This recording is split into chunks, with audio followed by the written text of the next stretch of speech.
Kevin Rolland défie la gravité depuis plus de 20 ans. Le skieur freestyle français vient d'annoncer sa retraite après une carrière marquée par un titre de champion du monde, 9 médailles aux X Games et 3 participations aux Jeux Olympiques. Ces derniers, à Beijing, lui ont laissé des souvenirs inoubliables.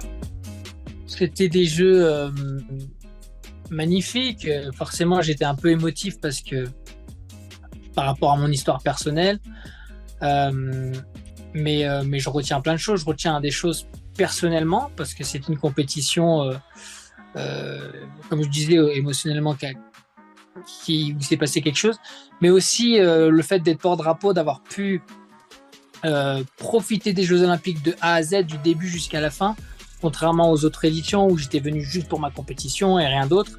Si le skieur regrette de ne pas avoir pu échanger autant qu'il le souhaitait avec les supporters chinois en raison du contexte sanitaire, il garde un souvenir impressionnant de l'organisation.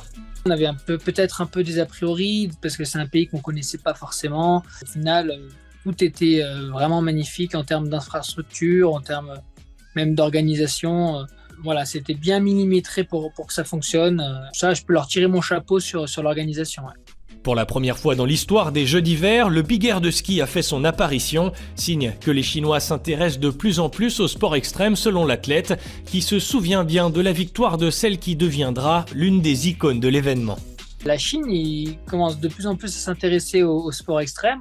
On le voit plus en snowboard qu'en ski, mais avec Eileen Gu, forcément, ça a mis un énorme coup de projecteur sur la discipline en Chine. Donc oui, on les a sentis quand même passionnés. Et puis quand ils sont passionnés à 100%, quoi.